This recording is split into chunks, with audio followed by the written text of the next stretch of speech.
Hello, welcome to iFanboy Mediasplode episode 57, the Pitt season 1. My name is Conor Kilpatrick, and I'm here with Josh Flanagan Hey there. and Ron Richards. This isn't the conversation I want to be having, Connor.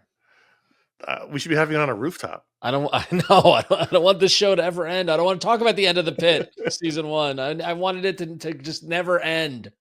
So this is the iFanboy Mediasplode show where we talk about non-comic book media as opposed to what we normally talk about on our iFanboy shows. And it was unlocked by the patrons at patreon.com/iFanboy. So thanks to the patrons. And if you want to be one, consider being one today and have a good time. So the main topic for this episode is going to be the Pitt season 1. This is a special episode for iFanboy. Special episode. We're going to have a lot of fun talking about it. Do you want to stay tuned because we have a special guest coming on later in the show. So we've been waiting for 15 weeks to have this conversation. But first, let's start the conversation as we always do with the things that we've been enjoying since we last spoke. And I'll start with Black Bag. I went to the theater. I realized at this point last year, I'd probably been to the movie theater like 10 times. I think I'd only been once. It was for Captain America, and it was a disaster.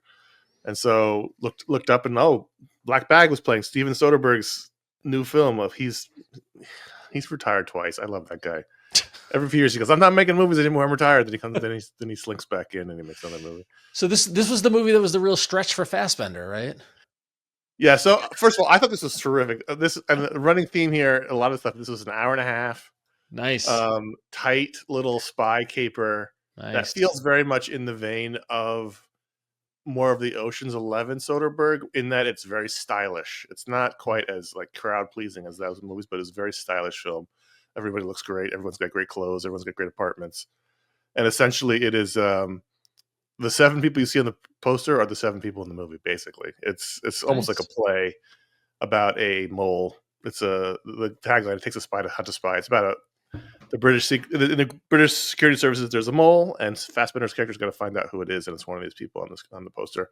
Ron, it includes the girl from the show we like. The British gonna need to be more specific than that. The British banking show we like. Lord of the Rings? That I'm blanking on. You know, the British banking show we like that I'm blanking on. Industry. Industry. Which one? Yaz? Girl. Right there, right there underneath Pierce Brosnan. Yes. I forget her name, but Yaz on Industry, right? And yeah, I think she's Marissa Abella. This is her second film after she was the Amy Winehouse biopic that nobody saw. Not a good film, from what I understand. She's really good in this. She's basically this. It's the same role. She's the sexy. She's way too sexy for her own good. So, Fassbender again playing a very competent, emotionally reserved spy, much like he was in The Agency, much like he was not a spy but was a hitman in The Killer. The Killer. It's the same kind of role. He's really good at it, but man, I mean, we're in a Fassbender sans where after he's done racing the cars, he's like, I got to work again, so I'm just gonna take the same job, a little different, 3 times in a row, and I'm okay with that. Yeah, I'm okay with it.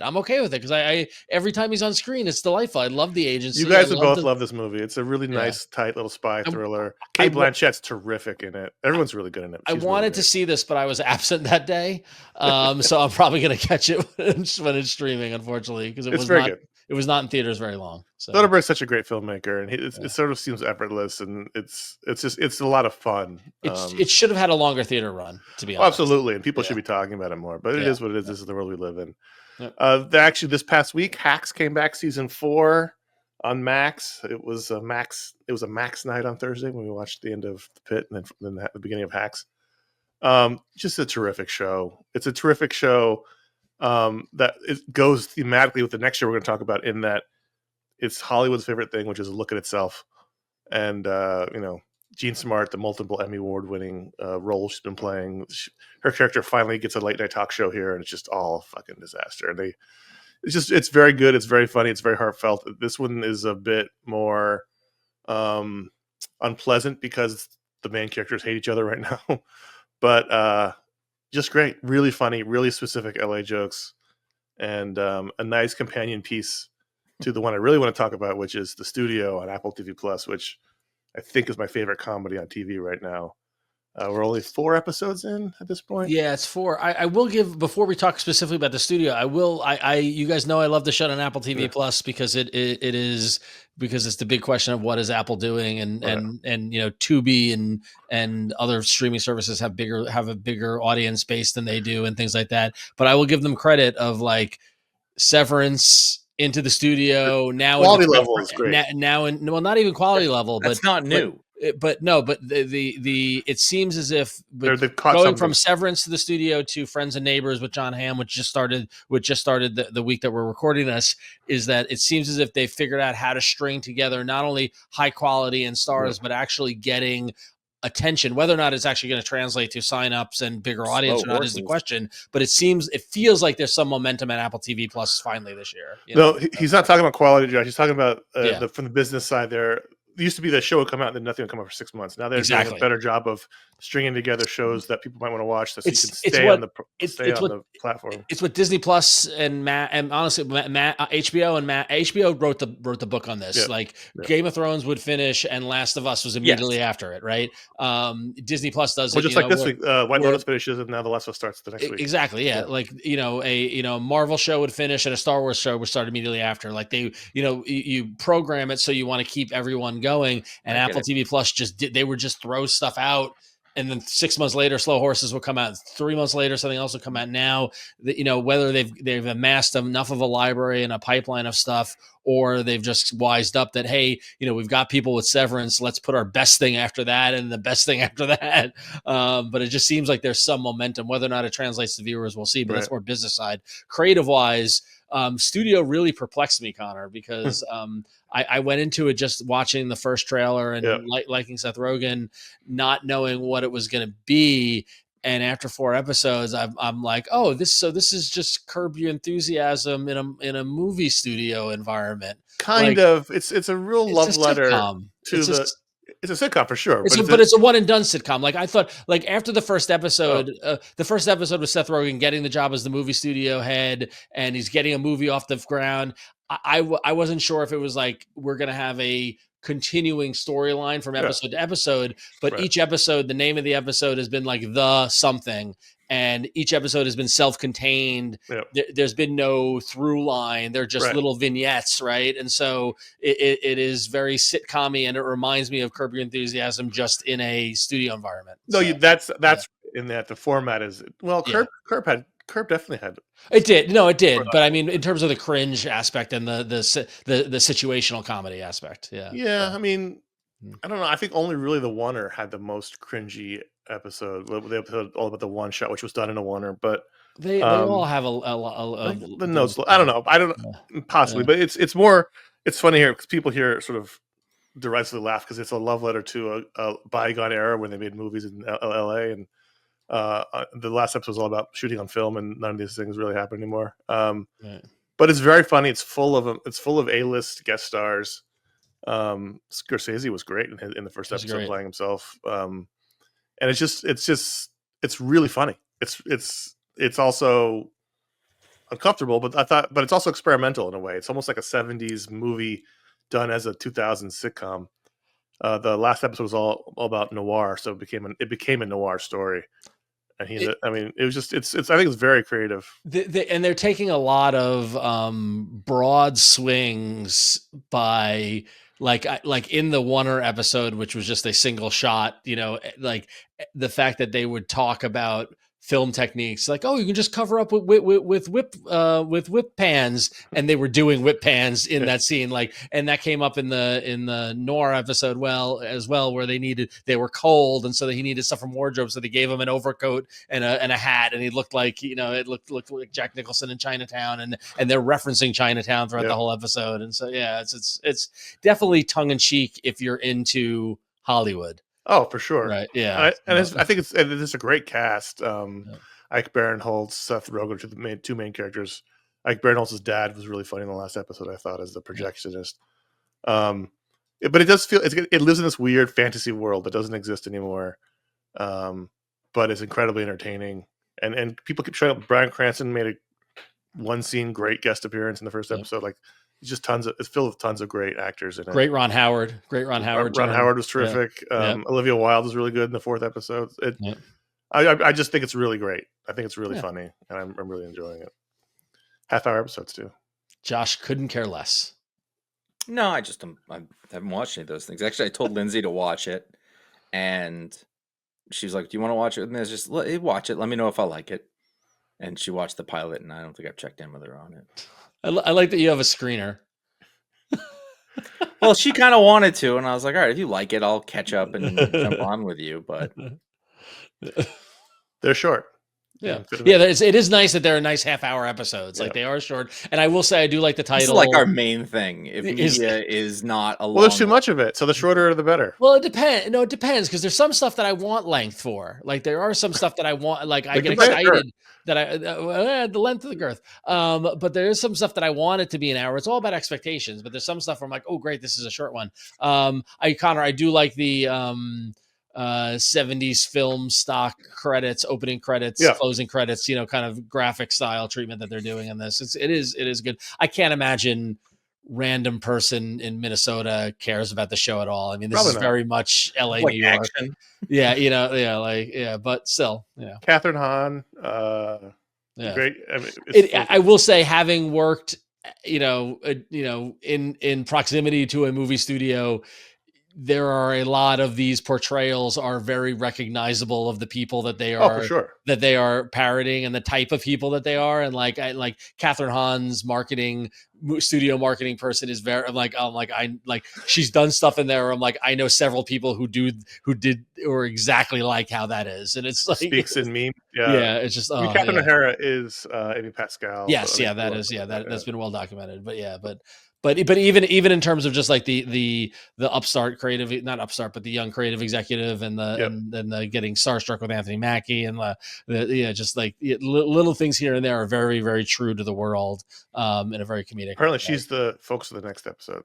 Oh, okay. Which is good. I think it's a nice ensemble. Anyway, let's move on, Josh. Different tone. Yeah, a little bit of a different tone. Thanks to Connor who got me this book and made me read it, The Say Nothing by Patrick Radden Keefe. I knew about this story, and so when it came out, I said, I got to make sure I watch that because I was very interested to see how it would be translated. It's basically so Say Nothing from FX and Hulu, right? Yeah. Basically, it's about the 70s or no, sorry, is it early 80s or 70s? I've lost my train of thought. It jumps 70s and 80s, right? Northern Ireland during the Troubles, and we spend time with Dolores Price, who was sort of a semi-famous IRA member, and you learn about other folks in the movement at the time. And the show wants to make it very clear that Jerry Adams has never said he was in the IRA and was never involved with violence, which is the most patently untrue thing that has maybe ever been put. Yeah, no, then fine, fair enough. But loved the book, and so having most recently, let's see, was it Manhunt? They took a book that I absolutely loved and then just butchered the fuck out of it. Yeah. I had my guard up, I guess, but I had not found the same problem with this show at all. I think it is pretty magnificent. The casting is inspired. The cast is really good. Whoever it is that's playing Dolores is. I mean, really, I think I'm looking at the person that was described in the book. This really incredibly unique woman who is, sort of out of her own time, and Lola Pettigrew. Yeah, and her sister was a badass. Yeah, I mean, they were badass psychopath. They were. Like obsessed with the movement, and it was great. My wife and I watched this over the holidays, and it was enthralling. Like we couldn't. It was another one. It was like we wanted to see where it went. And having not read the book, it was a really good telling of the story. The book was basically the history of the Troubles through the lens of a couple of people, but the show had to be more focused because you couldn't do the whole. So the book was all framed around the idea of the woman in the beginning who was sort of disappeared by the IRA, and then the other main story that went through is Dolores and Jerry Adams, and but with a lot more detail, obviously, and reporting. But what I thought was the connection to Manhunt is that the guy John Wilkes Booth is in Say Nothing. Yeah. So the thing that I thought is really interesting about this is that it is a very fraught subject to this day. Who's a bad guy? They're still arguing about this. I know exactly, but what I'm saying is, she set off a bomb in London, which is pretty hard to justify in all sorts of ways. But they really were extremely sympathetic to the Northern Irish people and their movement in it, even though, what they were doing was very extreme. And I think it's just an interesting thing to have come out right now. And there's no good guys in this. Like, there's people who did things right and a lot more people who did things wrong. And it's really rough. It was to quote one of my favorite Jawbreaker songs, it was a bad scene, everyone's fault. It seemed like. Right? It's the British fault. But well, I mean, the one thing the book makes, we're not talking about this, the book makes clear that certainly certain personality types were attracted to being in the IRA, and they may have been doing things not necessarily for freedom fighting, but because they really liked shooting people and they really like people up.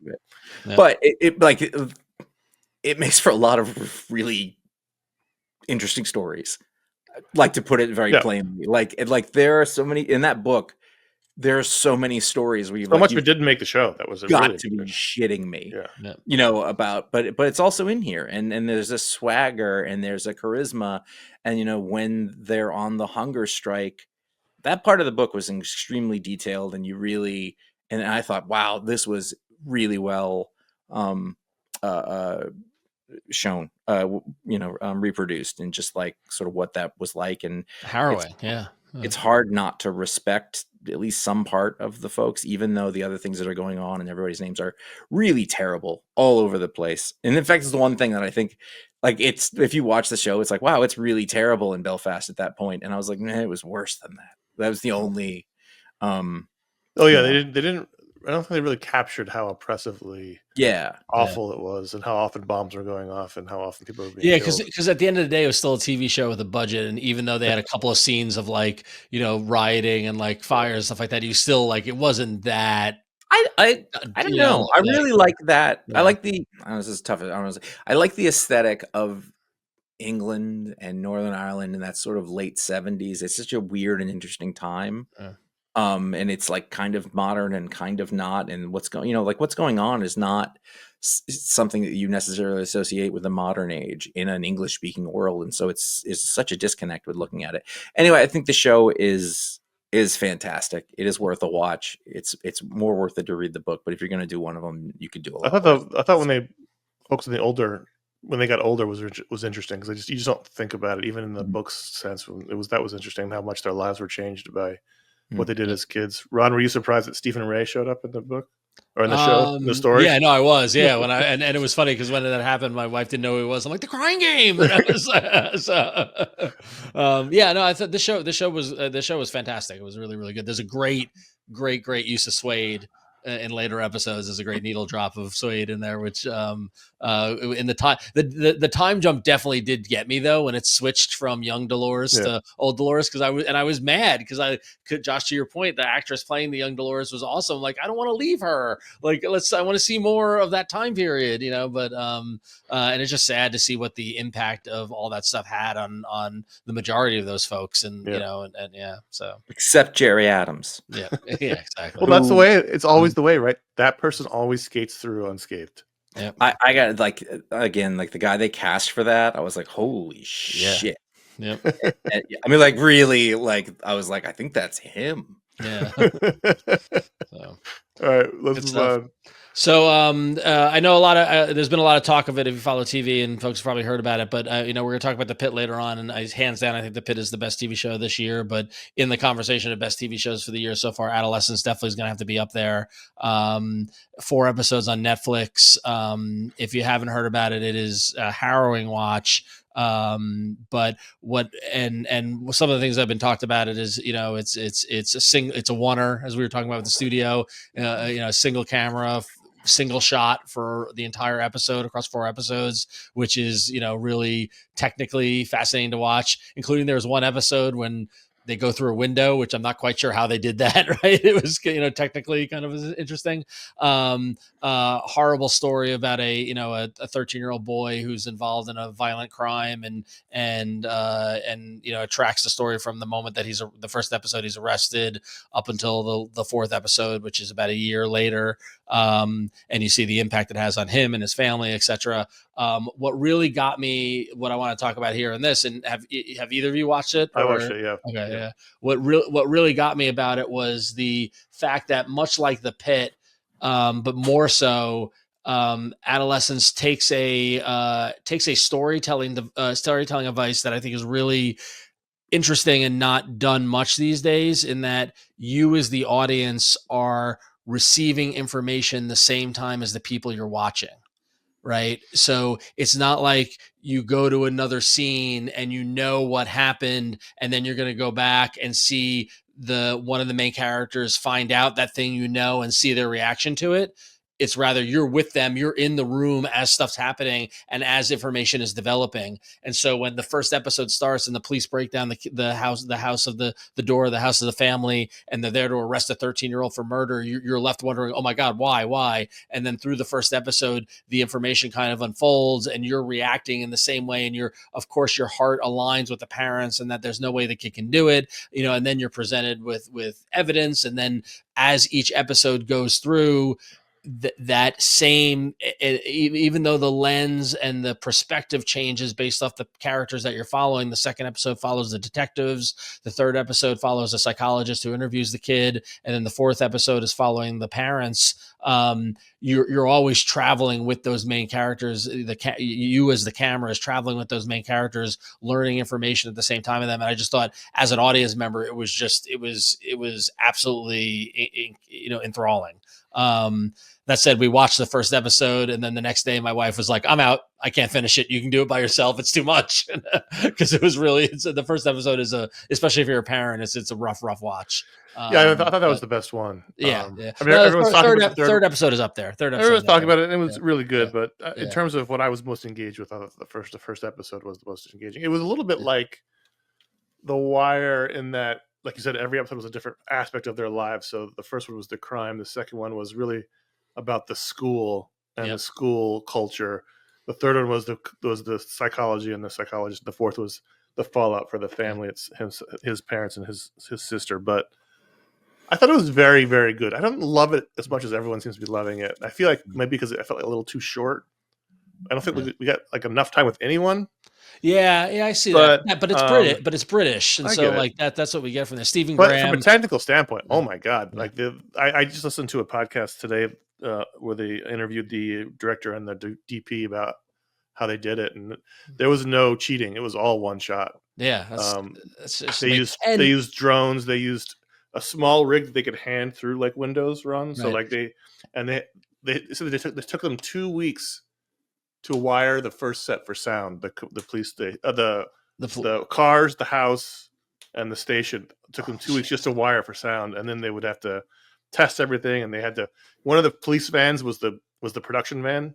Oh wow! That they hid in on so they could get close enough to get. Like it was just really interesting how they discussed how they had to do it. Well, yeah, and like the fourth episode, starts at the family's house, and then they go to the British Home Depot, Wainwright's, whatever, and like it involves like them driving through town and like with one shot, and like you can't do that multiple times. You can't shut the whole town down for this production, right? And so it's just fascinating technically. So just really, and also the kid. It was the kid's first job. His first job. First acting job. He's incredible. They said they couldn't believe how lucky they got when they found him. You might recognize Stephen Graham. He was Capone in Boardwalk Empire, and he's been in a bunch of stuff. But a lot of stuff. Yeah, he's really, really good. And he's great. And he's the fourth episode. I mean, the first and the fourth episode are his sort of showcases, and he was really great. The last scene of him in the kid's bedroom is just it's brutal. So that was just really, really good. It's definitely going to be up there in terms of the best of in the year.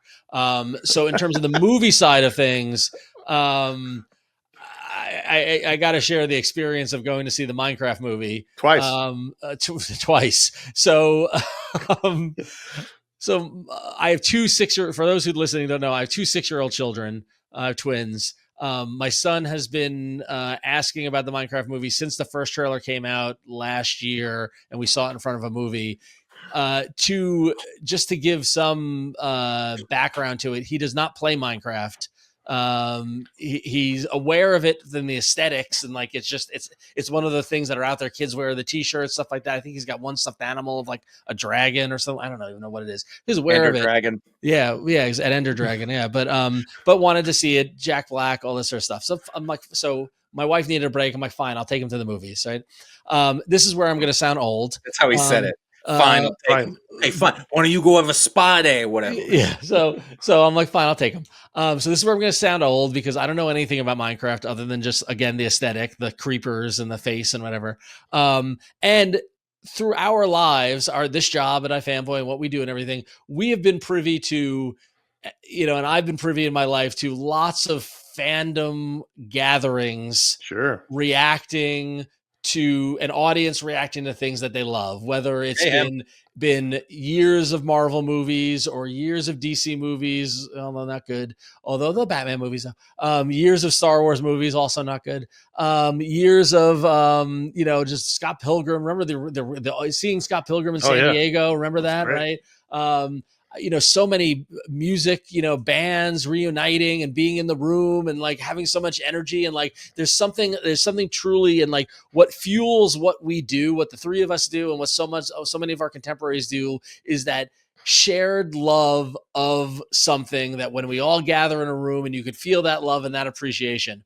I witnessed that in the theater, in this sold out theater at 2 p.m. on Long Island on a Saturday afternoon with a bunch of 11-year-olds during the Minecraft movie, when this theater, and I'm not even exaggerating, went batshit crazy for this movie. I lost count of the number of times the theater broke out into applause over seemingly not even, I was going to say, like breaking out to applause over nonsense, but not even over nonsense, over just mundane dialogue that I didn't get. Like at one point, Jack Black said, "Oh, those guys love to eat bread," and everyone started applauding. And I was like, "What the fuck is going on?" So I went to the movie with my two kids, and we went along with one of their friends and their friend's mother. And so I was sitting on one end, and then it was a row of 4 children, and then she was sitting on the other end. And there was one point halfway through the movie when, after like the 10th spontaneous eruption of applause, I leaned over and looked at her, and she looked at me, and we both shook our head, and we're like, "What is going on?" It was unbelievable and also kind of awesome. I'll give them credit. It was kind of a movie, not great. I mean, the movie was fine. As someone who watches a lot of movies, I could see where the number of edits that happened and like references to scenes that weren't even in the movie. And like, you could see how they pieced it together into what it was. But it was definitely an experience. And then we went home that night and my son said, "Can we go see it again tomorrow?" And I went, "Sure, why not?" So we went to the 3 p.m. showing on a Sunday on Long Island, also sold out, full of, this time, I think like 14-year-olds. I counted, the theater broke out into, they were smoking. You could tell the difference. Yeah, the entire theater broke out into applause 29 times. Multiple standing ovations. It was just bananas. It was there is a bit of a TikTok fueled thing where people are going, they're now like going crazy. Yes, yeah. For social media, it's not a spontaneous. I'm not saying yours weren't, but I'm saying that really over the top stuff. People bringing chickens to the theater. Yeah, it's because the chicken jockey and tearing up the theater, throwing their popcorn in the air. Yes, that's all now social fuel. Yeah, and I'm glad that because I'm pretty sure we went before that phenomenon started happening because we were early on it. Yeah. And like I think at least that first showing was absolutely just people who were super into Minecraft and were reacting to it and were super into it. I hope at least. I don't know, but that doesn't mean they're not super into it. That's just what's fueling the really over the top reactions to So they loved it, and I can't argue. My kids loved it. The people in the theater loved it. Everyone's having a good time. Does it inspire you to play Minecraft? No, not at all. And I'm trying to put that off for as long as possible. I never made it past the tutorial. One of my coworkers, his children are post college now, and he said that they started playing when they were like 12. And I'm like, all right, so I got time. I got a while. So. When I was at physical therapy the other day, the guy doing my ultrasound was like, small talking me and found out I worked in video games. He's like, "Oh, what's your all-time favorite game?" I was like, "Well, it depends. If it's a console, it's probably GoldenEye. If it's a PC, it's probably Warcraft." And he's like, mine's Minecraft. And I was like, "Yeah, you're young." Yeah. You're really young. Now you're a physical therapy assistant. Josh, your kids play Minecraft, right? Yeah, well, not anymore. Like they did for a long time. They were pretty heavily into it, but they didn't desire to see this. They didn't, and then the whole thing blew up, and now they're going to go see it on Sunday. All right, without you. That's right. You've been. I was like, do I have to go? Because I don't want to go see. I wish you would gone see it so I could talk to somebody else who I relate to about it. Yeah, I don't want to go see. Even though it is very popular, a middling IP movie with this is crazy with Jack Black and Jason Momoa. It looks like Jack Black got a little bit of a tummy tuck on that poster. All those posters are photoshopped. You can't. Yeah, I know, but I'm just saying he's. It's hard. It's hard to have a real. He's a gamer. He's like hard, a real. It's hard to have a real cinematic criticism conversation with a 6-year-old. So, I will say at one point my daughter turned to me and said, "Why is everyone freaking out?" I was like, "I don't know." You tell me. I was like, "I don't know." And she's like, "It's perfectly good popcorn. Why are they throwing it?" And I was I like her. Yeah, she's a good kid. But when we were at the movie theater, I walked by, there was a wall of posters, and I was shocked to see a poster of The Luckiest Man in America. And not only to see the poster at the theater, but to find out it was actually playing at my Podunk movie theater here on Long Island. I knew this movie was in production. I knew it actually played at the Toronto Film Festival. For those who don't know, this is starring. I always forget his name. What Paul Walter Hauser. Why is this segment so long? Because you talked about Say Nothing Forever. The Luckiest Man in America is a independent movie telling the story of the guy, and I forgot his name, but the guy who gamed the game show Pressure Luck. He is Michael Larson in 1984. Had figured out the game board of Pressure Luck. There was a pattern. The pattern of the Big Bucks No Whammy board. I thought that was Orson Welles. And they didn't really spend on the wigs. They lost. I will say if you've ever seen if you watch the documentary that the Game Show Network produced about this, Michael Larson, he looks kind of like him. Like he looks enough like him to make it believable. But actually Bill Murray was going to play him at one point. This movie's been in development for a while, but I'm glad Bill Murray didn't actually. So after seeing Minecraft on Saturday, I went back to that theater to see The Luckiest Man in America that night. And it was fun. Again, it was a tight 1:30, 90-minute movie. And it just is the day of shooting the game show. And you get to know Michael Larson and who he is, and you watch the chaos kind of ensue. It has Walton Goggins playing Peter Tamarkin, the game show host, and David I can never pronounce his name, Strathairn, as the executive producer of the game show. It was, it's a good fun indie film that tells the story of something that really happened. It's one of my favorite kind of genres. So it's got to be streaming at some point. If you like 80s game shows, and if you like this Scandal, which I've been a fan of the Scandal for many, many years. I love Ron loves game show scandals. I love game show scandals, and I love Pressure Luck. Me and my sister watched Pressure Luck for years in the 80s.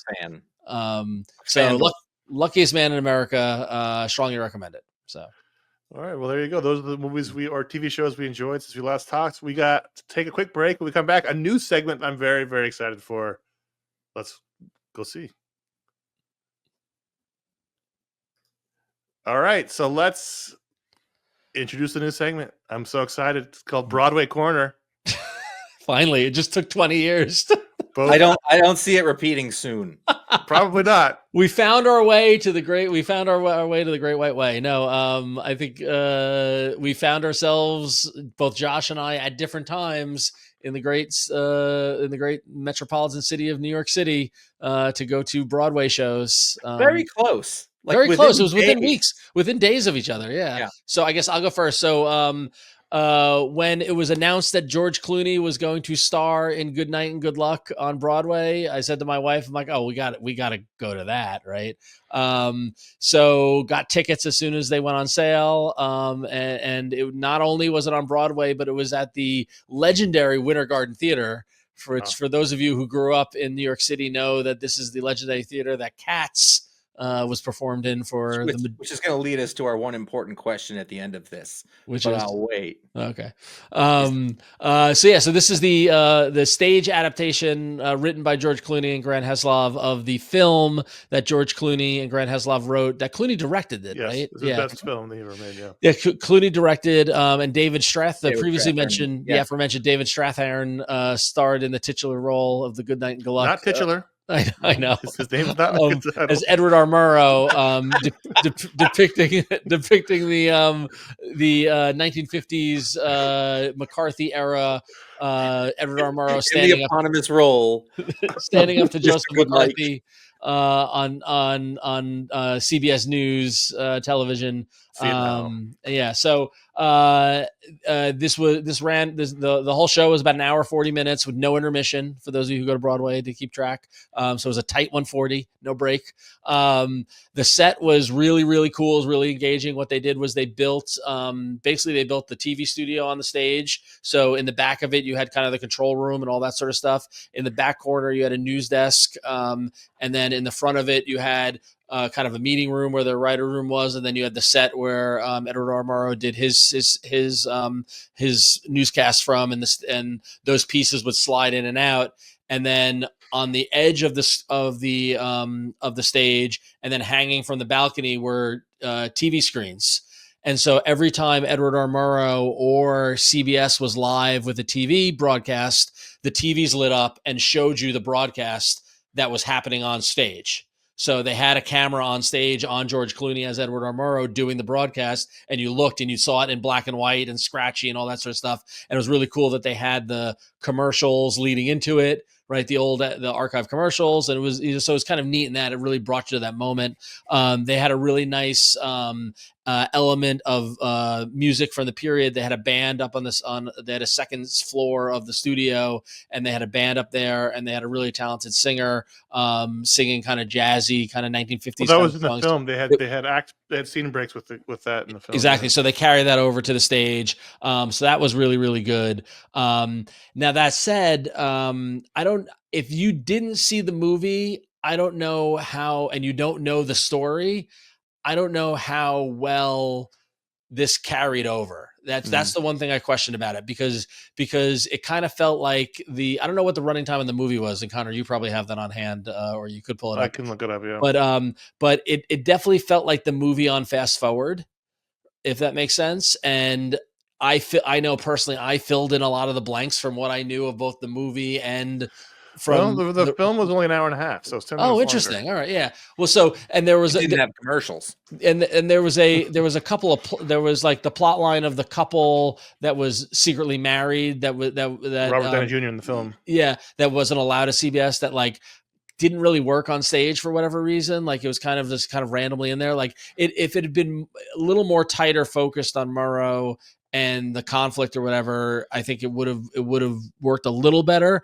Overall, what is our rating scale on plays? What do we do? 5 stars? 5. Yeah. 5 stars. Yeah. Electro. So if one was Electro, I would definitely give this. If one was Edward R. Murrow, I would give this. No, I would definitely probably give it 4 stars. How was Clooney? Because he was friendly in the film, and now he's playing correct Murrow. How was he here? I thought he was good. I mean, he's Clooney. I mean, he's great. I mean, he definitely, once you get past the hair dye job, and the makeup, like it definitely was like, kind of hard, in that regard.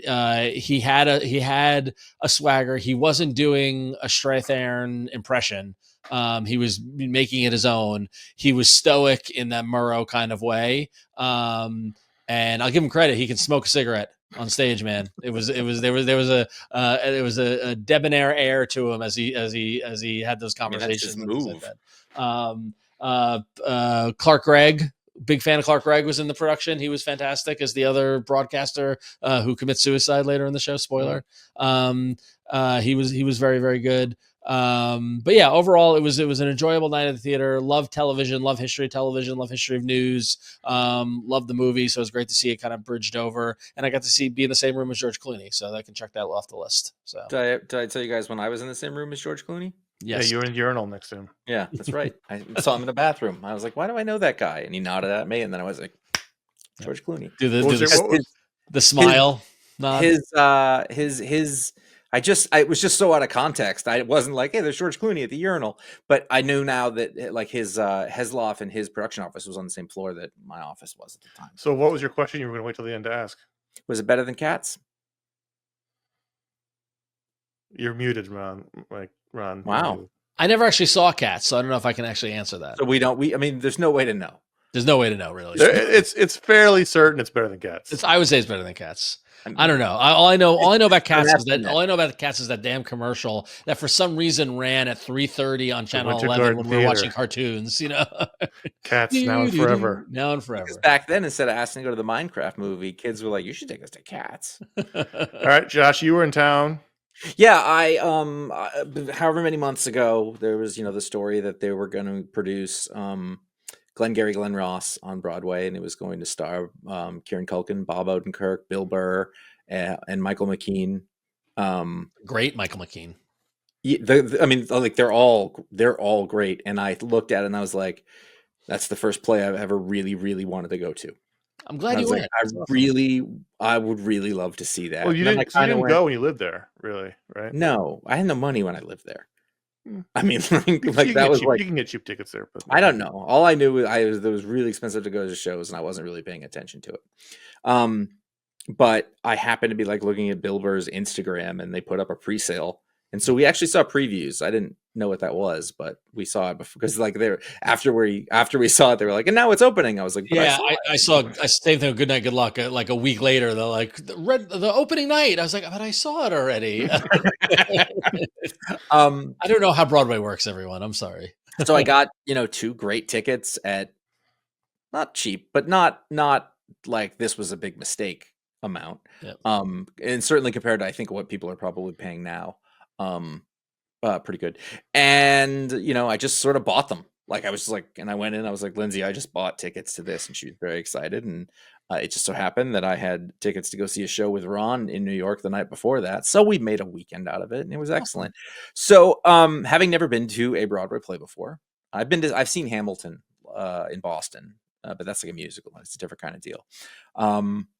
But being very, very, very familiar with the movie, Glengarry Glen Ross. I mean, I can mouth my way through that for the most part. I was really looking forward to it, and it felt very short. I will tell you that.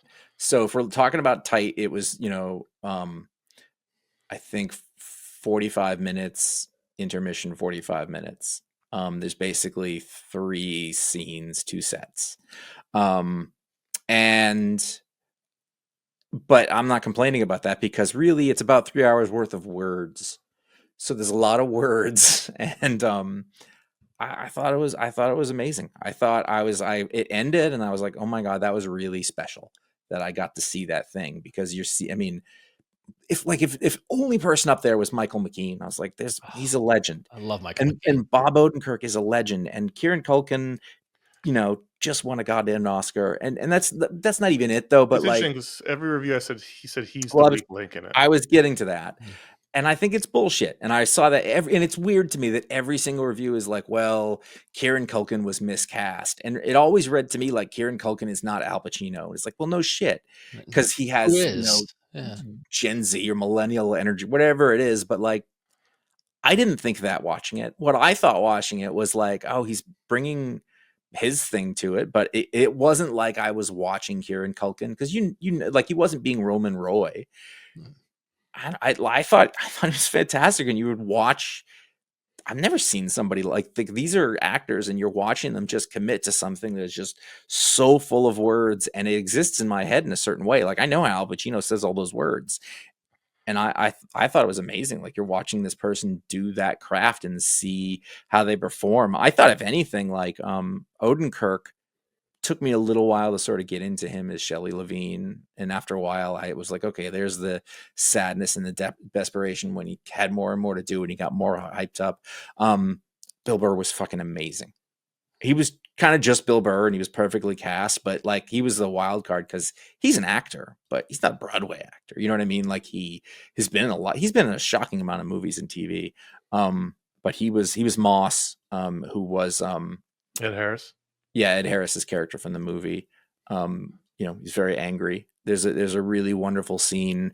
Again, it's in the movie, but by the way, the Alec Baldwin scene is not in the play. It was written for the movie. Yeah, that's why this is 5 minutes shorter. Oddly enough, though, like the projection that was on the curtains was 6 steak knives. It's a nice little nod. There's a scene where basically Moss is talking to McKean's character, who is Alan Arkin in the movie, basically telling him somebody's got to rob the leads, and like McKean is the dumb guy, and it was so good. Like the two of them were amazing. The set for the office itself was beautiful. Like it was like an old shitty office, and it had pipes that like looked like they were literally leaking, and they had all this old office furniture. No, it was wonderful. It was really special. How did you feel after your first Broadway play experience? Were you like to see another one? Are you into? You have the bug?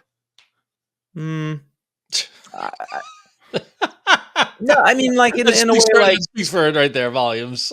No, but it's about the material, and like I don't know enough about plays to be like, oh, I can't wait. So, like I'm making quite a big like investment in time and resources to go get that done. Sure. So, and it was really special. So I'd go see. I've seen plays, and usually like non-professional ones or actually semi-professional.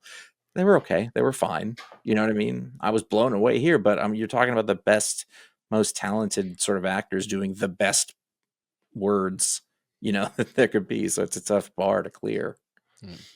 Well, there we go. There's our first Broadway Corner. There it is. I know. I would like to go more often. It's just you're the only one that can. I know. It is very funny though, because I was laughing because living out on Long Island and go to the city and like take the train. Do you drive? Whatever. But like the play started at 7:30. I think I walked out of there at 9:09, and I think I was home by 10:35. And I was like, "This is great. This is I could do this." It was perfect. There's no chance of an encore. Yeah, exactly. Like I parked in Queens, took the subway in. It was like like the Winter Garden Theater is right by the ones. It was very easy to do. It was nice. So Connor, they've got theater in LA. Yeah, they do. They have them. They exist. I see them. They have them. You'd think that there would be more with all the actors and stuff. Yeah, when I come home Wiley ran a theater there in Santa Monica for years. In pre-pandemic times, when we'd come home for Christmas, I'd always go see a show, but I haven't been to see a show since 2019. Mostly because last time I was in town, there was like nothing playing. So yeah, there wasn't a real dearth. It's coming back. Yeah. So you should change that. So the last time I saw a show was Hadestown. It was terrific, but that's a good show. Ithaca connection there, right? Yeah. So all right. Well, that was Broadway Corner. We hope you enjoyed it. We're gonna take a quick break. When we come back, we're gonna talk about the Pitt. All right, everyone. It's the moment we've all been waiting for, at least the three of us. Hopefully the rest of you as well. I hope all of you are on this journey of the Pitt with us. We really hope so, because and it seems like it. Seems the numbers, all the rating, whatever ratings. They went up every week. So yeah. Power of weekly schedule. So like the Walking Dead. So the big question I have for the two of you, the Pitt 15 episodes season is over. Ended on Max this past week. We're recording this the day after it ended. Did it stick the landing? Yes. Absolutely. Agreed. We talked about this originally when it first started. Like we were like 2 episodes or 3 episodes in. We talked about it a little bit, and then I think it came up again in the middle. But for the most part, we've been not really talking about it amongst ourselves. Just a little here and there in our Slack channel, but we haven't really discussed it between the three of us. So this is obviously the Pitt series starring Noah Wiley. Created by R. Scott Gemmell, who was a writer in ER, but also with John Wells, who directed a lot of the shows and was created ER. Does Noah Wiley not have a creator credit on this? Not according to IMDb. He's on the lawsuit. Oh. he's probably all the EPs probably got sued. Yeah. Show run by Scott Gemmell. Yeah. The EP Noah Wiley, John Wells. Yep. R. Scott Gemmell. Yeah. The conceit is that this is 15 hours in the Pittsburgh emergency room. 1 hour of show was 1 hour in the emergency room. This was 15 really grueling hours. And one of the things I thought was terrific was that you in the beginning you're like, how am I ever going to get to know or care about all these people, because it's a big sprawling cast, and by the end of it, even the people who just had a little bit of screen time, you're like, I love that guy. Well, I will, and I'll one up that is that not only that, the show starts at 7 a.m. with the day shift starting, and we introduce, it's the first day of a bunch of interns, and you spend the whole day with them, and each intern has their own kind of personality, and you meet the residents and the attending, stuff like that. And then this horrible thing happens, and there's a shooting, a mass shooting, and it turns into this horrible thing.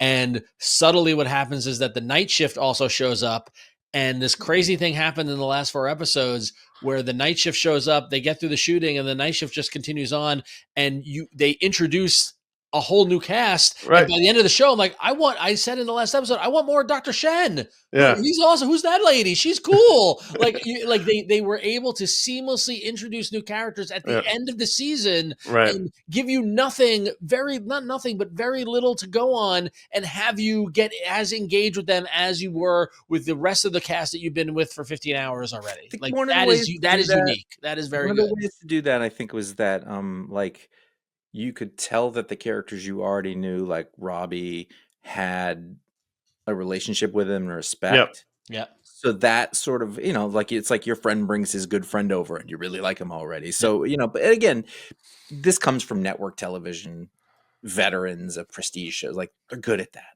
Yeah. It's not. I just thought that was, I was reflecting on in the last episode how I was like, partially because I didn't want the season to end. And then I was like, I want to continue on with these new doctors that we just met, so. We can have a spinoff, the Night Crew. So, or season 2, So great season. It's been renewed for season 2, January. So we're only waiting 8 months, which is great. In this new streaming era is pretty short for a turnaround on these shows. The Pitt After Dark. It's funny because reading a lot of reviews, reading a lot of recaps and things, people are, like, I can't wait to follow them home next season. And I don't think that's the point. This is like Law and Order, where you saw these people really good at their jobs, do their jobs. And then if you got a morsel of their personal life, it was so exciting. But it's not about it's not about their romances. It's not about their home life. It's about the job. We loved ER for many, many reasons. But what I loved about ER was the conversation standing on the L platform, right, or the shooting hoops in the parking lot, or whatever it was. That is in the Pit. I don't need that from the Pit. We got a little of it in the finale when they had the beer in the park afterwards, where they need to settle down. But it stops there. Like, I like the idea that this is all contained to the emergency room, and you get glimpses of their lives, maybe little glimpses when someone's from their outside life comes in, like Dr. McKay and her ex-husband and her son, and like when their real life collides with their work life. But that's it. I like the idea of containment, and it happens in the confines of the exactly. Yep. And probably the most we got was what's her name, picking her sister up from her facility, Dr. King, and that's probably the most we got outside of the confines of the emergency room. Josh, you we all love ER. We're all huge ER fans, but you're in the middle of rewatching it right now. How does it go rewatching ER while also watching the Pit at the same time?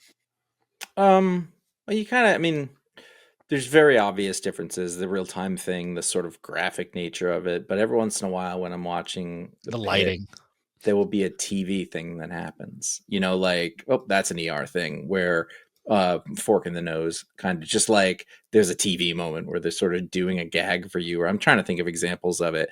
But other than that, my main concern, initially when we get to the beginning, we're like, that's just John Carter. And like, that was really fun to say after we watched the pilot, but I didn't really think that much that much after. And as I said, I'm watching ER again, and I've watched it a lot. I've watched through it. I don't know how many times, but enough that I can be like, he's not playing that same character. He's definitely been through a different thing.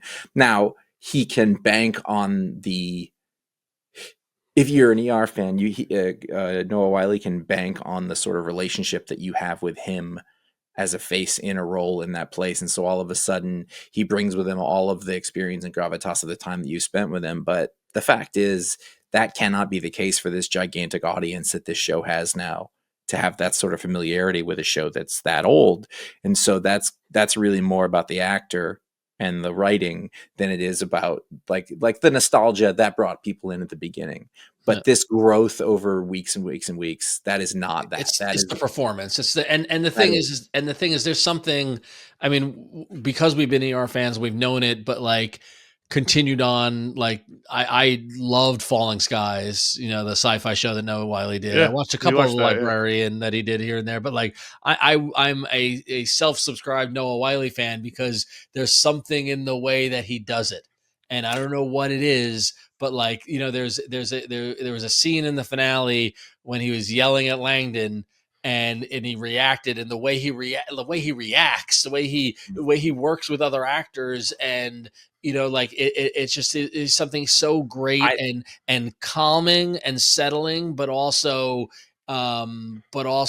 gripping, and you can't take your I'm engaged when he's on screen, and when he's not on screen, I'm waiting for him to come back. So he has a very natural and apparent empathy. Yes, his ability to appear to really care about doing the right thing and caring about other people. I mean, like, this is why we were, like, if somebody ever had to give you terrible news, he's the guy you want to do it. And like the joke, that's actually like in ER, that's the deal. So Peter Benton, who has no bedside manner or personal skills whatsoever, doesn't understand and discounts Carter's ability, and Carter is naturally good at that, and other people see it, and that's why Mark Green's good at that. And so, but that has to, again, like, that's the man, that is the actor, that person. And if you've listened to any of the, he hasn't done a lot of press, but he did a lot for this. And like, I listened to him on WTF, and I've seen a couple of things, like, that's that dude.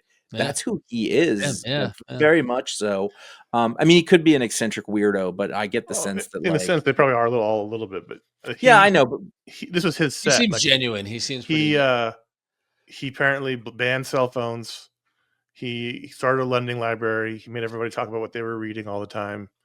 That's great. I've sign me up. Sign me up, dude. I'll be a PA. Come on. I think a lot of it comes to the fact that this is from an interview I watched with him. His mom was a nurse.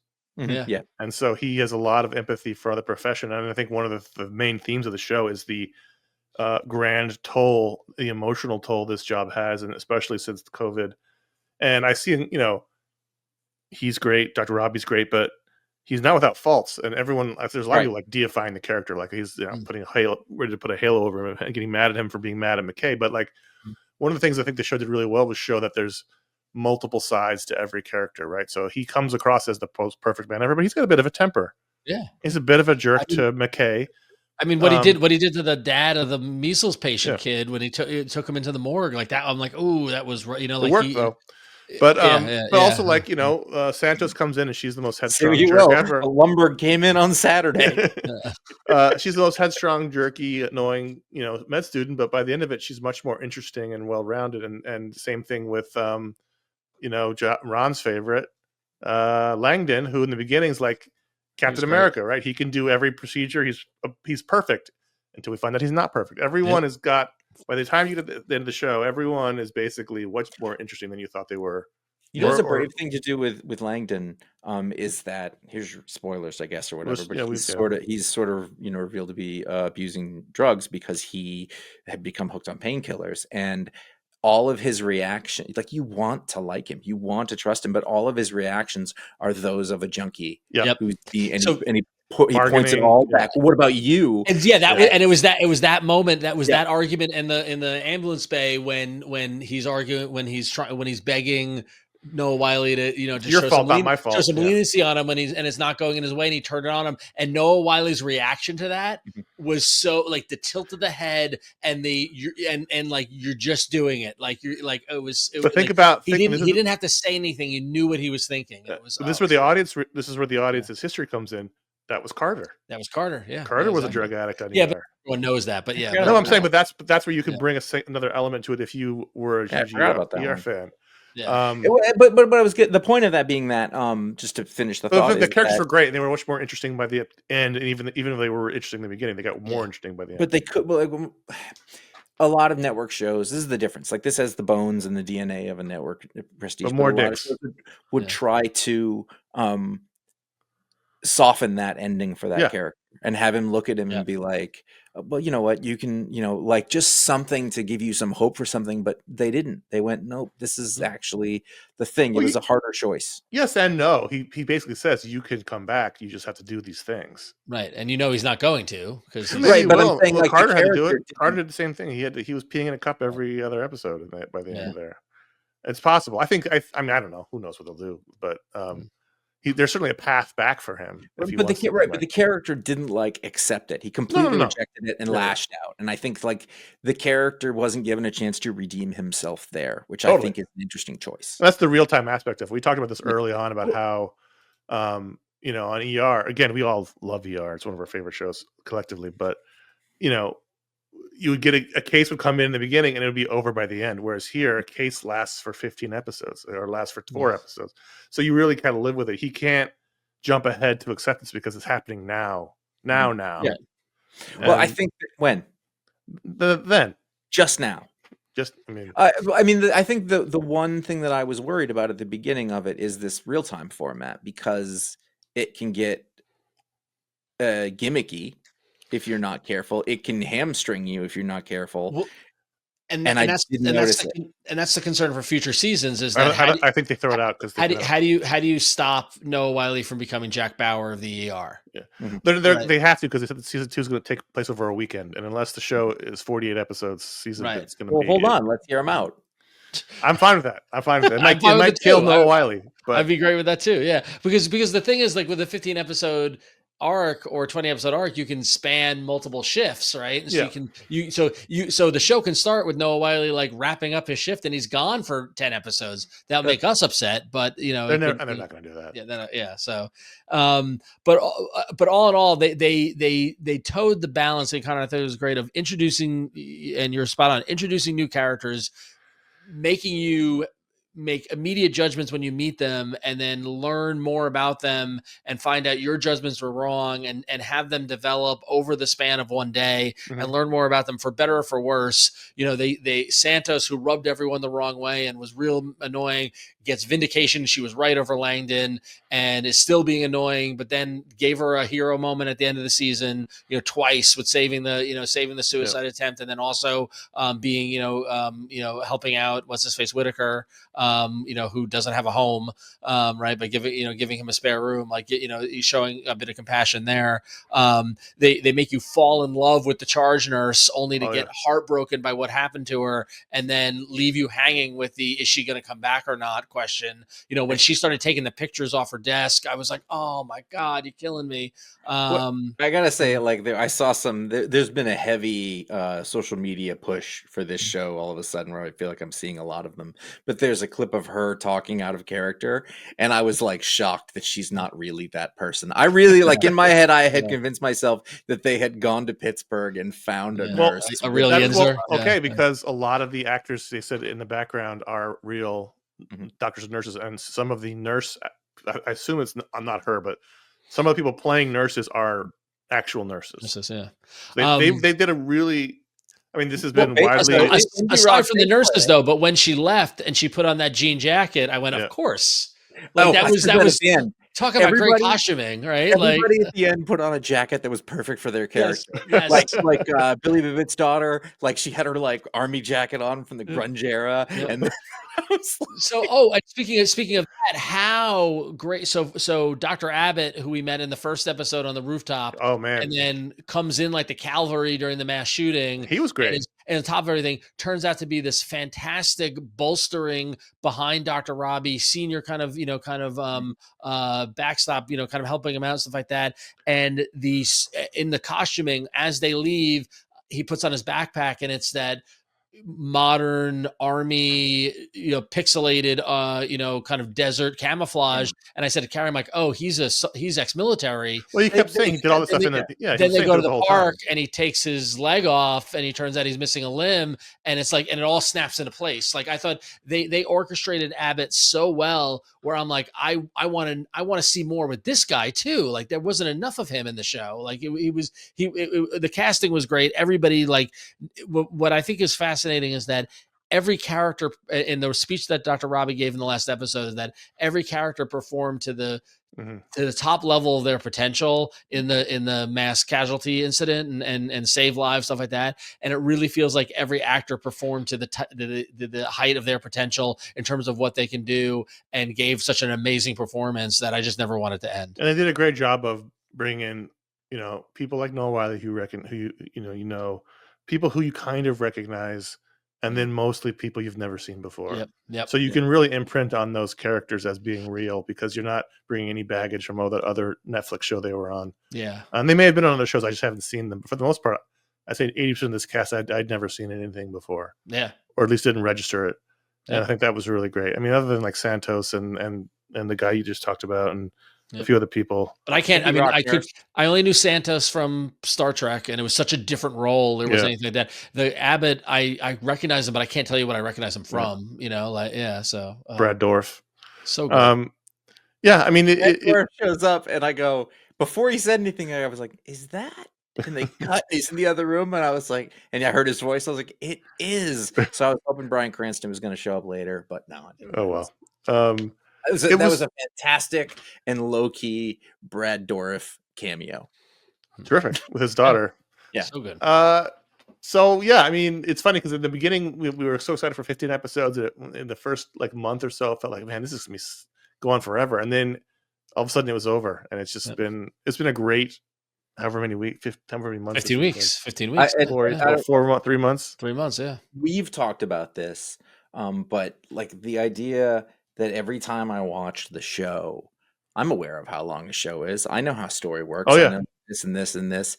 And I'd be aware of what time it was. And every time those goddamn credits would sneak up, like for whatever reason, there was some magic of really hooking you in those last 10 minutes and making you lose your place again. The credits come up and no.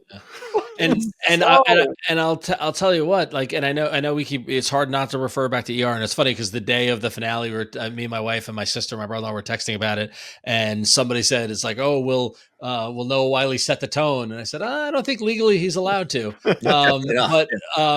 But this show made me feel a way about television that I haven't felt for many years. Yeah. In that it's the weekly appointment, and it's the heyday of network. Yeah, exactly. We watch, and Josh, you've mentioned Prestige and all that, the stuff like that, but this felt more like pre-pandemic appointment network TV watching than it has in the past, but done at a heightened level because we've got language and there's nudity and there's they didn't hold anything back. There's no commercial breaks. Realistic. And to tie it back to what we're talking about at the top of this show, like Adolescence, because of the format, we're in the room with them as stuff's happening and stuff is developing real time with us, and we're not privy to other information. It feels like we're there and on the adventure with them as well, which is a different experience than any other TV show. It's different. Like I watch Grey's Anatomy every week, and it's funny because Netflix just launched their medical drama. Yeah, and I heard a review, like a podcast ad for that, and I was like, well, I guess I know what you're going for. No, I haven't watched it, but I've seen so many articles that like Netflix medical drama pulse DOA or Netflix medical drama has no pulse. Like apparently it's gotten panned, right? And so, it's interesting that in a world of copycats and sameness, that the Pitt did something in this genre that is so different than anything else out there, and that's what made it so special. And it combined with the mojo of the way TV used to be. And I want to specify, I know that prestige probably isn't the right term because that's like... this is a mix of prestige and network. Yeah. But I mean, what I was thinking of is a prestige network show. So like your big ones, your West Wings, your ER, your LA Law, whichever, like Dallas. This has the tone of this middle ground, of this, take the Venn diagram of prestige drama and network drama, and you find that middle ground. And they're not going to be able to replicate it. It's not like, who's going to be able to knock this out, a show like this. It's just because you have these two guys, Scott Gamble and John Wells and Noah Wyle, who are all veterans of one of the best ones ever, doing it. And they're still young enough to do it. In a familiar way, too, because you get the ambient love of ER that brings you to it. Well, and then it's going to be really hard to replicate from another perspective. Not the season 2. I don't think that's going to be hard at all. Yeah. But I think other people replicating the success is going to be difficult. But what I hope it does is because I know that this won't happen, but this is very different than other things that are on the streaming services now because it is 15 episodes, right? It is a big swing. It's a different take on something. I hope it inspires other people to take risks or to invest in development or invest in veterans like Gamel and Wells and Wiley and stuff like that, to do stuff like that, to create more stuff like this instead of just trying to ride the algorithm or follow the trends or do whatever else they can do. I doubt they will, but like this just shows that you can do more than a 6-episode prestige fucking drama that the next season doesn't come out for 3 years later because of scheduling conflicts. You know what I mean? Well, we talk about it all the time. What are the real most popular shows in streaming are the old network TV shows. Yeah, exactly. Yeah. And so it's no surprise that this one, which is in that vein, but a little elevated, is proving to be very popular. I mean, how surprised are you that Suits LA is going to get canceled? Not at all, because it's not at all like Suits. Exactly. So I just want to say, like, just to piggyback what you just said, Ron, like I all but one episode, so 14 and 15 I watched Thursday night. Yeah. Because one week I had a thing I couldn't get out of. But like every Thursday night I was on the couch with food, which is often a mistake, watching the Pitt. And it was great because, again, the old men on the lawn, but like there was a feeling when everyone was doing the same thing at the same time. Yeah. A feeling of togetherness and cultural sharing, is that we're all watching the Pitt on Thursday. Now, not everyone watched it on Thursday, but a lot of people I know did. Yeah. And we all talked about it on Friday. And that was a thing you've lost now when, you know, you can binge all these shows. Yeah, when or for example, whatever randomly. Or there's there's another new show that dropped on Hulu called Dying for Sex that Josh and they dropped all the episodes at once, and Josh is like, "Oh yeah, this is really great." And Josh, I don't know how many you watched, but I got the sense that you either watched it all or like got a chunk of it watched, and like 2 or 3 of them. Right, yeah. And me and my wife watched one, and then like 5 days later watched 2. Like we're watching at a different pace, right? Right, so, right. I'm a strong believer in the weekly release. I think the binge model. This is a whole we're getting on a thing. But this model, is like when we all watched it at the same time. The beef. But the bear. The last season we watched the bear once a week, just the 3 of us. Yeah. And when I was like, and so for a second I started, it was awesome when they did that, and I was like, oh, we did that. Yeah, that wasn't them. No, but like I still like you can put a handful of remember when 11/23/63 came out? The Oswald. And it was Hulu, and they put them out one at a time a week, and we were all like, this is amazing, And we watched it like that. We like the one would come out, and we all went for it. I don't hate that. No, it's great. I mean, it doesn't matter. So anyway, so back to the Pitt. So big part of watching the Pitt was the realism, the lack of dramatic lighting, much like ER had and Grey's Anatomy has, and like the lack of music. Although it did use music every now and then, it had swelling, kind of like it was very subtle. But the sense of realism, I think several times we had to Google or try to find an expert to find out, do they really use ketamine in the ER? But luckily, in our own little mini iFanboy family, we have an expert, right, Connor? Right. So this is what we thought of it. But what is someone who spends all their day in an ER in a big city think of the show? Let's find out. All right. So now we have a special guest on the show with us, my brother-in-law, Brendan. Hey, Brendan. How are you? Good. Thank you guys for having me. So Brendan works in an ER in New York City, in a major metropolitan ER, just like on the show The Pitt.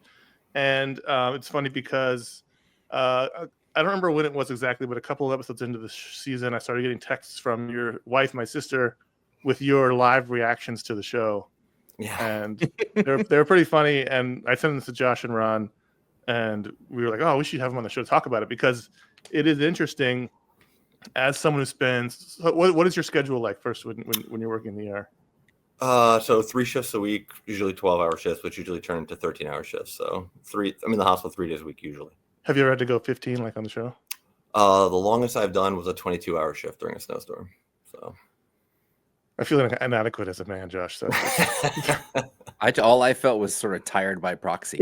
So, and I just think after about 18 hours, I definitely don't make good decisions, which is what I think a lot when I watch these. Yeah, to be fair, like during the snowstorm, it wasn't very busy for a majority of it, but it was still, you got to have somebody there. So are you someone, like a lot of people can't watch dramatic interpretations of their jobs. Like whenever there's a podcast segment on a TV show, like we all want to shoot the TV like Elvis, and cops say they can't watch cop shows. Do you ever watch? Like, did you ever watch doctor shows? Is it something you can enjoy, even though you're there every day? Yeah, I mean, there's different sides of the spectrum, right? Like ER being one end, which is like prior to the Pit, like pretty realistic, versus like shows like Grey's Anatomy, which are more dramas that use the hospital as like a backdrop for the show itself.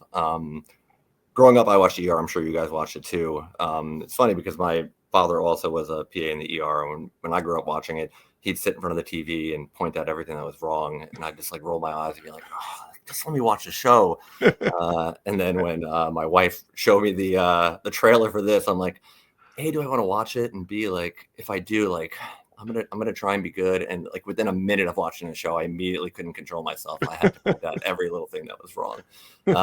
But which wasn't that many to begin with. But I definitely grew up watching ER, and that's like that I can handle. But I think the majority of the show is probably kind of, I think, use the hospital or medicine as the backdrop for the drama. So like that stuff I just can't handle. And one caveat being Scrubs, which is obviously not a drama, but the medical aspect of it and logistics are actually pretty accurate. Oh wow! It was shot in a real hospital. I used to drive past it all the time. Oh, was it? Yeah. There was it was an abandoned hospital in Riverside. Like on the way, I passed. What were you doing in Riverside? No, on Riverside in the valley. It was across. I thought you meant the town of Riverside. So that's a good segue, because one of the things they talked about in the press, and Noah Wiley certainly talked about it in his many interviews that he's had to do, is that they wanted to make the show accurate, or as accurate as possible, knowing it's still a drama. They still have to do things for dramatic sake. And so what did you think? Were they successful? Was it a show that was more realistic than not, or what? Definitely. I think that initially, like I went in with very low expectations based on like previous shows in general. But it was it's very accurate in terms of the medicine. Some of the logistics isn't, which I'll talk about. But so I didn't even know at the time when I first started watching it. There's a podcast called MRAP. It's a very popular like monthly emergency medicine educational podcast for providers that most people that work in ER listen to regularly. And the founder of it is one of the main consultants and writers for the show. Which I did not know at the time, and it makes sense. They're taking it pretty seriously. Wow. So what? Okay, so I mean, Josh, feel free to jump in with any specific questions about this stuff. But I remember one of the things I specifically asked you over text was if they had a machine that shot out scrubs like a vending machine. We do have a Scrub X machine in the emergency room. During COVID, it was put in just so like you could just change there, not have to take your like clothes home with you. It's really more something they use in like the operating room for people to like change their scrubs before going in and out of the OR. So now it's kind of the point we don't really use it anymore, but it does exist and we do have one. How about the thing that keeps coming back in the show all the time is sort of like just how difficult it is, but at the same time, there's this sense of duty. I was thinking about this at the end of the last show, and they hear a siren and they all sort of look over, and I thought, if I had the ability to like save people's lives, but I had been working for a really long time, I feel like it would be difficult to be like, I really should go help there, but then also be able to turn it off. You know what I'm saying? Like, yeah, I mean, there's like, I think that kind of, you know what you're getting into when you go to work, when you got part of it, like that never turns off, right? So if at the end of a shift, if you hear an alarm or you hear something going off in a different area in the waiting room, even after you're about to walk out, like most of the mindset of all of us, like, all right, well, we're still on the clock, we're still here, we got to go. And so kind of doesn't really end until I'm physically in my car driving home at that point. But I think that's kind of the mindset you take when you go to work there. What would you say is unique about the people who work in an ER as opposed to other people who you run into in daily life? That's a very good question. And I know that it's a very general, but I know that there's some element that makes you be able to do that many of us. I don't know. I can't put my finger on the exact thing, but I will say that at least from a provider standpoint, like we're all very similar. And there's a lot of different components to that. I think the big one is just like having to stay busy. And like, if you ask my wife, like I constantly have to do stuff. I can't just sit at home and just do nothing. I'm like, I have to be doing something at all times. And like the ER is a perfect place for me to work where I'm constantly doing something. I think that's a big part of it. Obviously like the sense of duty and all that too, but specifically emergency medicine, like you're always busy. And like, I think most of the people that gravitate towards that are people that kind of have that same mindset and attitude. This is just a lot of people with ADHD. I think so. To different degrees, yes. And that's what vacation's like. Brendan's always running off somewhere. Always doing something. Yeah, so I guess so one of the big themes of the show is, and I don't want you to feel free to pass on the question, but is the emotional toll the last 5 years have had, and how that's affecting the not just emergency medicine but medicine in general. Is that something that you're definitely seeing? Is that something the show reflected accurately? I think they lean into, and I can only speak for myself, right? But I think that I think they definitely lean into that, like the PTSD aspect of COVID, and obviously like working in ER in New York City, like during the pandemic, like we got hit very, very hard.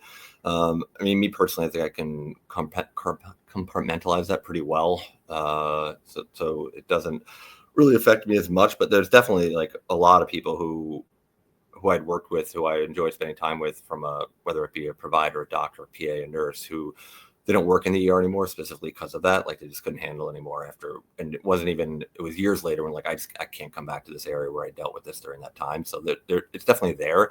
I think that to the degree where they're showing like Dr. Robbie's character doing that, I've had interactions with people with similar. I think at that point, most people don't kind of are on their way out of the ER at that point in terms of spending time there.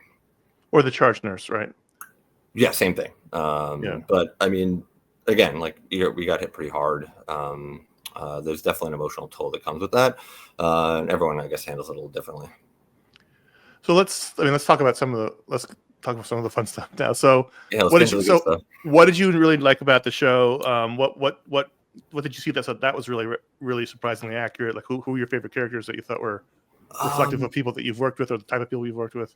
Yeah, so like the medicine's super accurate. The medicine, the procedures, like the medicine per se is very accurate. Like the depiction of the procedures, it's more like the logistics of it that are kind of crazy. Like I have to keep reminding myself that it's the 15 hours is one shift, and like every episode, like they're playing the hits in terms of what like the diagnoses are. Like like all the classic textbook like true emergency cases, like to get all of those in a 12-hour shift is absolutely absurd. But like obviously from a TV show standpoint, like you got to kind of suspend. What's like the workaday? What's like the workaday thing that comes in all the time? Just like kid with an ear infection, kidney stone.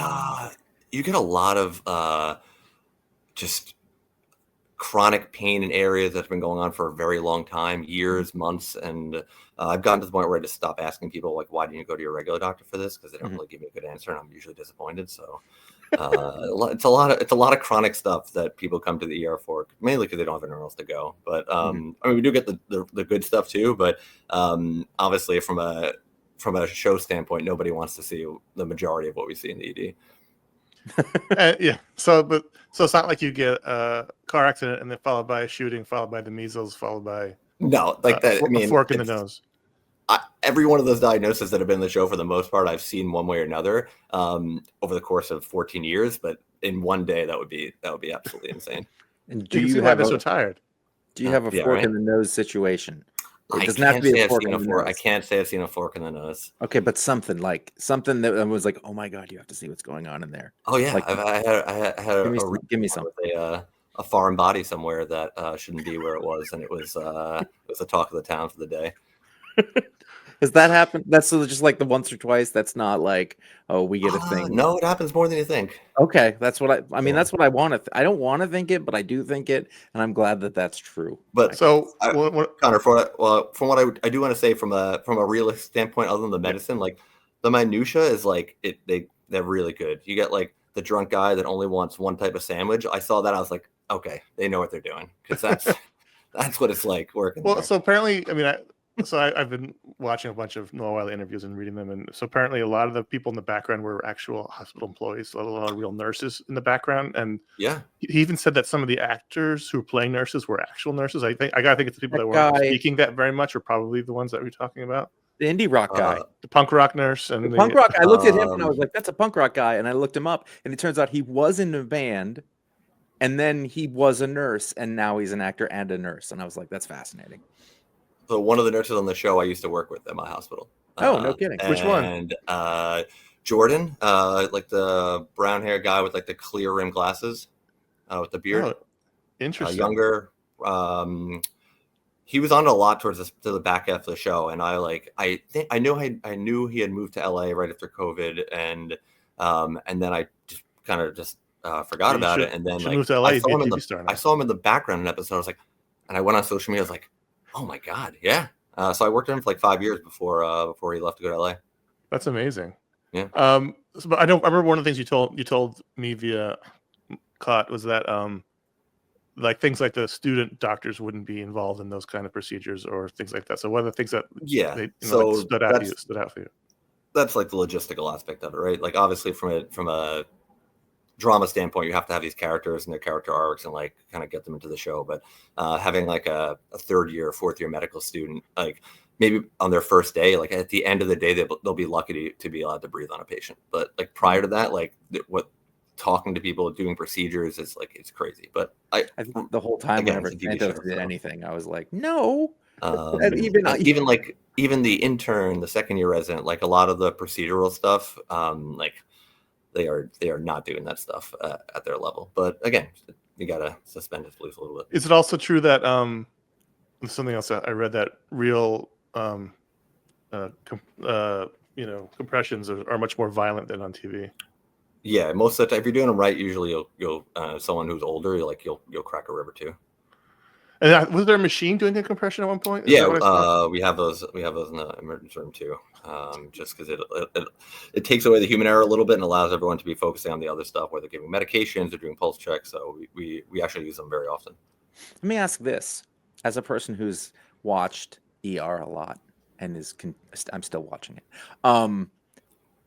In the time between the end of that first show, so like mid 2000s, which is probably a little before you started working in now, and then what's happening in the pit, like what are the really big differences? What are some of the things that are really different in the ER now than it would have been then? Because there must have been advances.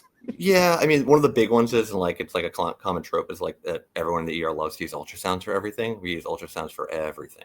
Mm-hmm. Every patient gets an ultrasound one way or another. And like back then, during I guess even at the tail end of the show, like I don't think they were like really leaning into ultrasounds yet. That's one of the bigger ones.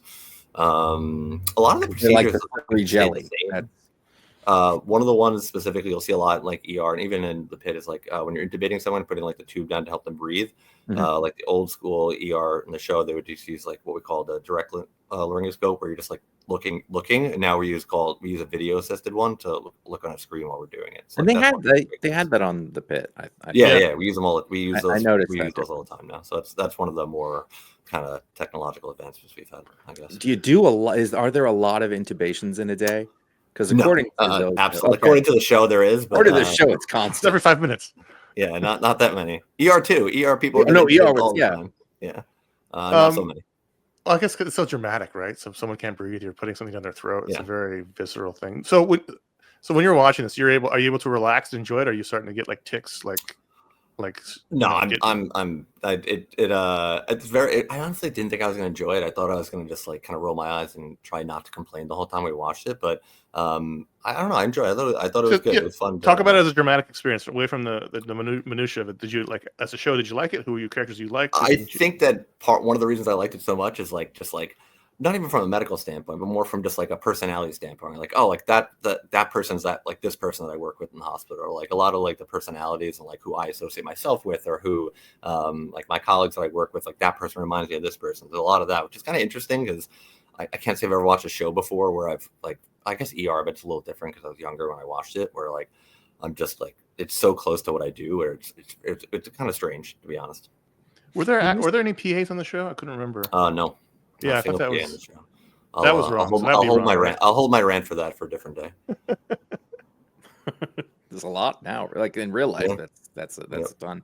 Now, you said your dad was a PA and you watched ER as a kid. Are those like what comment? Like, did ER have anything to do with you going into it, or was it mostly your dad? Because one of the things was that Noah Wiley said that one of the reasons that made him want to do this is that people, especially first responders and stuff, like through COVID, is like you're the reason that I went to do this, and he felt like, oh, I want to keep this going. So it was just.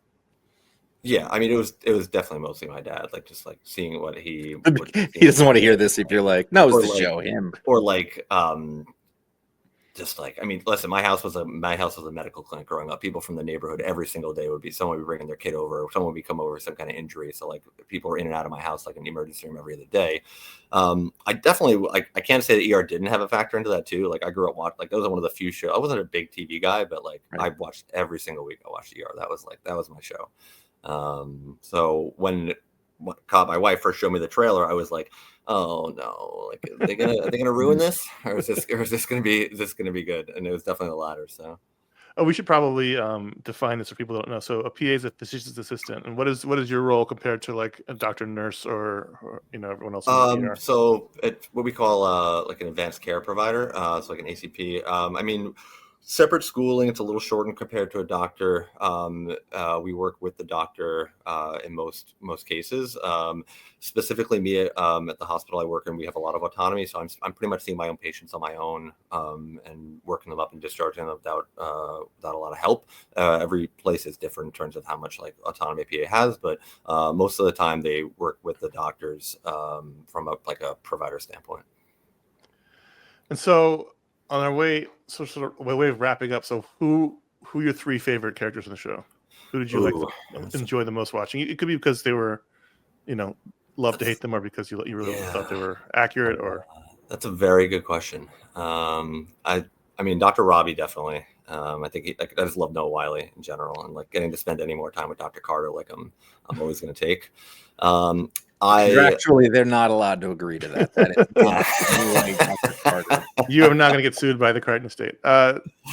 And you dress like him, right? At work, that's what she was saying. Is that you don't wear scrubs anymore? You wear like I don't wear scrubs anymore. I wear a lot of chinos, joggers, and t-shirts, which is fine. I mean, if you ever want to go on the Figs website and look and see what kind of scrubs they're making now that categorize as scrubs, you'd be surprised what they actually look like. So, in terms of the attire at work, things have changed a little bit. But in terms of other characters, I liked Langdon up until the whole stealing meds aspect of it. Is that an issue? Obviously, do you feel like that's in general that is a real issue in hospitals? It's very rare now. It's like it's almost impossible to try and get away with that now. The way medicine, like the medications are guarded, like it's very, very difficult to steal medications. That being said, there was a nurse many years ago who had left my hospital and went somewhere else, who I later found out was doing exactly that. So I guess it's doable, but she got caught pretty quickly. So it's very rare to hear about that even happening.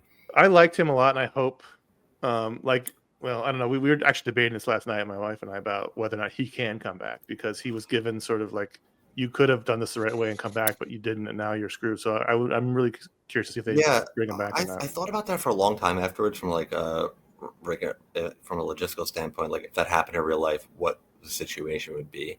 I do think that if you like admit your mistake and like you're willing to get treatment, like they have to allow you to continue. But I think it kind of goes to what Robbie said to him, like you have to do this whole process, and it sounded like he wasn't into that. So I don't know where that's going to go. I think it'll depend on how much people liked him a lot. I don't know. Yeah. It's a complicated question. And if the show's only taking place, and they said 10 months after the first season, he wouldn't be back yet, right? At that point, it wouldn't be. If that was the case, probably not. I mean, from a realistic standpoint, like. But it's a TV show that probably have to repeat that year of residency, so he'd have to start when the next year of residence start again. So I don't know how that would work from a show. It's just like school. Yep, it's adult school. You get left back. You got to kind of make it up, because it's all about hierarchy, right? So then that makes sense. Yeah. What about the charge nurse everybody loves, Dana? Do you think she was an accurate portrayal of someone running? Yes, very much so. I mean, the hospital I work, like the nurses run the show strictly from a flow standpoint, and which is what she was doing. I don't know how to say this. I mean, she was very good at what she did. I think in real life it's a little more chaotic, and I think there is actually there's too many cooks in the kitchen in terms of how that works. And the show, they do a very good job. Like she's the point person. And in reality, it's not as smooth as that. I guess my last question, Josh, feel free to ask one more, is that they would occasionally have the administrator come down and they would spar with her. Yes. I assume that doesn't happen in the middle of the ER usually, but were the issues accurate? Like the shortages of nurse? The issues are 100% accurate. Everything, the nursing shortages, like them caring about the bottom line and patient satisfaction, and all that stuff. Like that is extremely accurate. To have that conversation with an administrator, like in the middle of a very busy emergency room, is absurd. But the issues are right, are correct. So your patients have fill out surveys, like how satisfied they are? Every patient that's discharged gets an email or a text with the survey when they are discharged. The issue is that it's a flawed system, because I feel like if you have like a good experience, most of the time you're still sick and you're just happy to be out of the emergency room, where you're not going to fill it out. Versus if you have a very bad experience, then you're definitely going to want to fill it out. So people who have bad experiences usually fill out surveys. People who have good experiences usually don't fill out surveys. And a lot of people's bonuses are based off patient satisfaction too. So it's a little tough. The one part of the world we need to turn into an Amazon survey is medicine. Are you still alive? Then you should be satisfied with your experience. That's what it should be. It should be. Are you alive? It's like, yes, great, we're done. Did we help you with your problem? Josh, final question before we let Brendan go and sleep. What's the silly thing that people come to the ER for that they don't really need to the most? Oh God, that's a crazy question. And you can't be held responsible. I would say 90% of what people come to the ER are silly things that I can tell you the craziest one. The problem with not having doctors, right? People don't have general doctors, so they have to go to the ER. I could say once I had a woman come into the emergency room because she wanted Pedialyte for her son, and the pharmacy by her only had the orange flavor, and she we had the red flavor, so she kept trying. So you were a grocery store. So that was probably that takes the cake, probably. You should have sold her cigarettes and Pedialyte. Listen, she's just trying to solve a problem, and you're gonna buy an egg and cheese. She got some, so it worked out. Worked out. All right, Brendan, thank you for coming on. We really appreciate it. We're looking forward to talking to you about it. I'm glad you enjoyed the show. I'm glad it was, accurate enough to be, a nice tribute to what you guys do in the ER every day, which is something much more important than whatever nonsense we do here on the show. So thanks for taking the time. Thanks for being, someone on the front lines helping everybody out. We appreciate it. Thank you for having me, guys. All right, so thanks to Brendan for coming on, telling us what he thought about the Pitt. I'm so excited that we don't have to wait a full year to talk about the show again. Me too. We'll be back in January. I'm upset I didn't get a chance to talk to Brendan.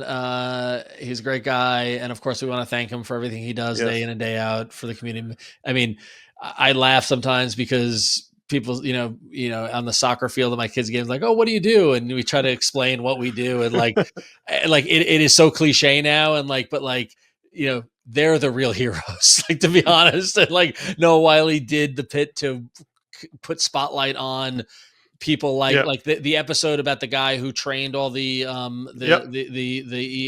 workers in the 60s, the EMTs, the first EMTs, honestly, you think about how much, and they talk about in the last episode, Abbott says on the roof how we're the protectors or whatever it is. It is so true. Our society would be nothing without folks like Brendan. So thank you, Brendan. And thank you for everything you do. And thanks for taking every phone call whenever anything hurts. So. Is this everyone's favorite show? It's a lot of phone calls, isn't it? I was going to say it's a lot of phone calls. It's either him or it's Lauren, who's a physical therapist. They both get phone calls. So, so far this is the top of my list. Best show of the year. This is my show of the year so far. No way that Noah Wiley doesn't win an Emmy for the. Who knows? Who knows? You know what? But there's no justifiable. I will go to the limit. There's no way he doesn't get at least a nomination, but who knows? Yeah. It's hard. White Lotus is gonna give a run for his money. I think, unfortunately, Jason Isaacs taking lorazepam is gonna win a fucking Emmy over this.